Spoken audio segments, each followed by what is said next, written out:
He was born with legs that never worked, but in his dreams he ran through fields, through alleyways, through life. He ran like someone who'd never been told you can't. As a boy, he sat on the sidelines, watching other kids chase soccer balls and sunsets. He never joined them, not because he didn't want to, but because his body never let him. Still, every night he dreamed of motion, of speed, of freedom, and when the world gave him limits, he started designing ways to break them. Javier Rivera never took a single step, but he helped others take thousands, not as a doctor, not as a coach, but as a mind that refused to accept stillness. And in the end, he gave everything he had so that one little girl could do what he never could. Why her? And what made her first step? His final gift. Javier Rivera was born in El Paso, Texas, just a few miles from the border, and a lifetime from where he imagined he'd one day be. His diagnosis came early. Spina bifida myelomeningocele, the most severe form. Doctors told his parents he'd never walk, maybe never live past childhood. His mother, Rosa, refused to accept that. His father, Luis, a mechanic with calloused hands and a quiet soul, stood by with a different kind of strength, steady, silent, present. Rosa was the warrior. She scoured hospitals across the state, researched treatments late into the night, and drove hours to find specialists who might give her son a fighting chance. Javier underwent his first spinal surgery before his first birthday, then another at age 3, then again at 5.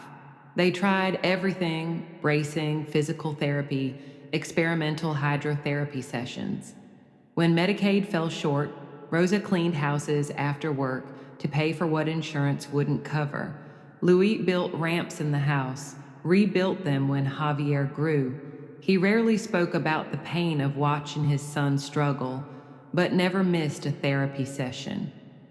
Javier had 2 siblings, an older sister, Sophia, and a younger brother, Mateo.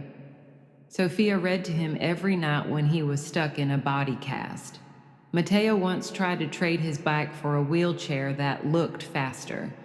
Their house was loud, crowded, loving. Every birthday they celebrated not with gifts, but with Javier's new milestones. The first time he wheeled down the hallway without help. The first time he transferred from bed to chair by himself. School wasn't easy. Not the stairs, not the stairs. He was the only wheelchair user in his elementary school. Sometimes the elevator was broken. Sometimes teachers forgot to include him in PE. But Rosa fought back, politely, firmly, relentlessly, and Javier, he adapted. He made blueprints in his sketch pad for better desks, better hallways. He fixed broken pencil sharpeners and turned them into gearboxes. He watched, learned, imagined. He didn't grow up building forts or climbing trees. He grew up building ideas, and in his dreams, he still ran. By high school, he was known as the guy who could fix anything. But what he really wanted was to build the thing no one else ever built for him. Javier's dream took shape at the University of Texas, where he majored in biomedical engineering with a focus on neuroprosthetics and rehabilitation devices. It wasn't an easy path. The labs weren't always accessible. Some classmates underestimated him, but Javier was relentless. He didn't want pity, he wanted blueprints. He became a standout in his department, known not just for his technical skill, but for his empathy. While others focused on cutting-edge innovation, Javier kept asking, who is this for? Can they afford it? Can they use it without help? His senior thesis focused on wearable mobility aids for children with cerebral palsy. He believed kids shouldn't have to wait until adulthood to be given freedom.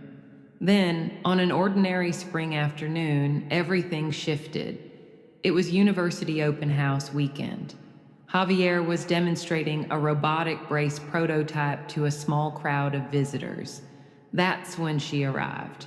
Amara, 8 years old, brown eyes, a thin scar trailing down her spine. Her legs were strapped in soft braces, her wheelchair decorated with glitter stickers and a nameplate that read, Little Lightning. She wheeled straight up to the table where Javier sat. "Did you make this?" she asked, pointing at the exosuit leg. "I did," he said. "Can it help someone like me dance?" He smiled half out of habit, but her face was serious, and suddenly so was he. He asked her name, her story, her favorite song. "I want to dance at my brother's wedding," she said, "before he goes to the army." And just like that, Javier was transported to his own childhood, to sitting on the sidelines, to wanting one moment where the world didn't feel like a room he wasn't invited into. That night, he stared at his sketches for hours. He realized they weren't enough, not for her. The next morning, he showed up to the lab early, not with a new idea, but with a new sense of urgency. He didn't start from scratch. He built from every paper he'd ever written, every failed prototype, every problem he'd already solved. He repurposed a pediatric gait trainer frame, added lightweight servo motors salvaged from an old drone project, adapted open source software he had customized during a summer internship.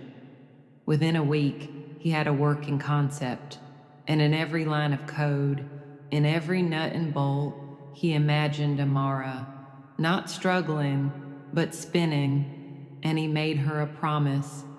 "You'll dance, and I'll be right there to see it." Javier's prototype wasn't the first attempt at pediatric exoskeletons. Larger labs and tech companies had tried before, designing complex suits that were either too bulky, too expensive, or too difficult for children to use without full-time supervision. Most never made it past clinical trials, but Javier had something they didn't: lived experience and a relentless focus on real-world usability. He knew what it meant to feel like a project instead of a person, so he designed not just for movement, but for joy. He reviewed past research papers on pediatric mobility devices. He reached out to former mentors from summer internships, and when he ran into a mechanical glitch in the knee joint design, he called up his biomechanics professor, Dr. Lee. Dr. Lee was skeptical at first, but after seeing Amara's file and hearing Javier's plan, she opened the lab doors wider than ever. She even arranged a small grant to help with new materials. Together, they ran simulations day and night. Javier tested different materials: carbon fiber, nylon composites, recycled aluminum. He recruited fellow students from the robotics club to help fine-tune the servo responsiveness. They had to make it light, safe, wearable for hours without causing fatigue. Javier drew on his own experience to make choices others overlooked: padding where pressure sores often develop, controls simple enough for a child's hand, a waist harness that offered dignity, not bulk. Amara became part of the process. She named each prototype. She gave feedback, sometimes with brutal honesty. "This one feels like I'm wearing a shopping cart." Slowly, the suit evolved. Version 1.5 let her stand longer. Version 2.1 helped her shift weight.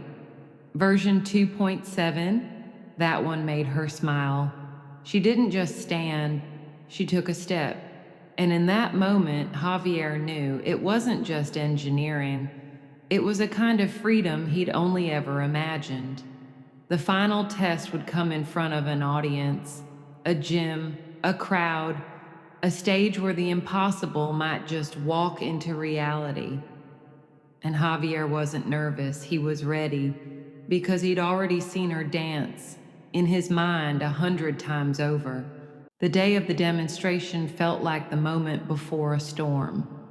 The gymnasium was packed, folding chairs filled with students, faculty, reporters. At the front row sat Amara's parents, clutching each other's hands so tightly their knuckles were white. Javier caught their eyes and gave a small, calm nod. He was strapped into his chair, checking every connection on the suit. Amara stood beside him, wearing the final version, sleek, light, and unmistakably hers. The room held a quiet hum of anticipation. Some were hopeful, others skeptical. Dr. Lee paced behind the control booth, whispering instructions to the tech crew.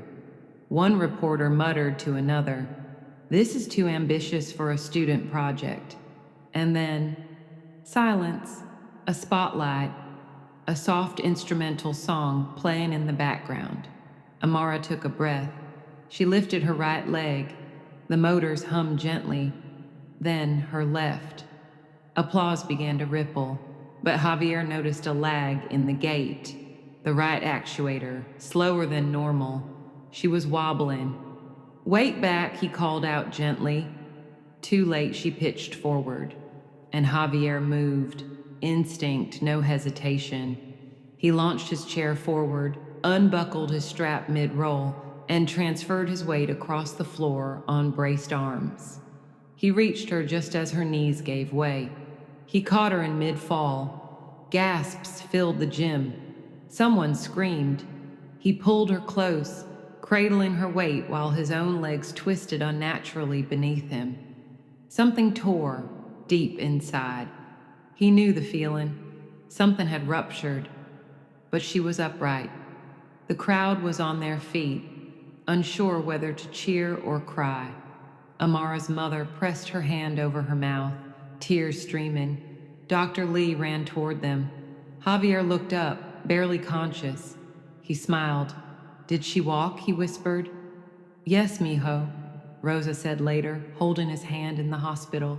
"She walked because of you." That night, Javier Rivera closed his eyes for the last time.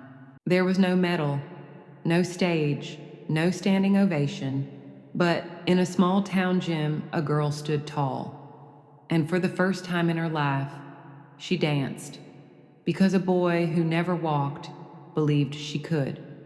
Javier Rivera never walked, but he carried the weight of others' hopes as if he had wings. In a world that often asks, "What can you do for yourself?" Javier asked something different. "What can I do for someone else, even when no one did it for me?" He had every reason to turn inward, every excuse to give up. A life full of surgeries, stares, limitations, and silent exclusions. But he chose service. He chose joy for someone else. He didn't just design mobility, he built possibility. And the truth is, people like Javier are rare. People who give everything they have, not for a paycheck, but for a promise. A promise that someone else would feel seen, that someone else would be free, that someone else would dance. Amara walks today because of him. She speaks in classrooms, studies engineering, wears braces with pride, and calls herself JR's legacy. And Javier, he lives in every step she takes, not because he walked, but because he made sure she could. But the impact of Javier's sacrifice didn't end with Amara. News of what happened at that small university gym spread like wildfire. The footage went viral, not just because a little girl walked, but because of the man who fell so she could. Across the country, engineering programs began reevaluating their accessibility tracks. Grants were created in his name. Professors cited his design as the gold standard for empathetic innovation. Startups began prototyping low-cost pediatric exosuits using his open-source framework. Children in rural hospitals, teens in underserved schools, they all began to move because Javier had already paved the way. And in his own community, something even deeper happened. People began to see mobility not as a charity, but as a right. Students began using the ramps Javier once advocated for. Mothers brought their children to Amara's talks, not just to hear about walking, but to learn what it means to believe. Javier showed them that the value of a life isn't measured in steps taken, but in the steps we leave behind. If Javier's story moved you, don't let it stop here, because in every community, someone is waiting for their first step, and someone else holds the blueprint to make it happen. Tell us in the comments who in your life has lifted you when you couldn't move on your own. Share this story with someone who believes in quiet heroes, the ones who give everything so others can rise. And if you believe the world needs more stories like this, subscribe to Able in every way. Because sometimes the most powerful journeys belong to those who never took a single step. Let's keep telling them together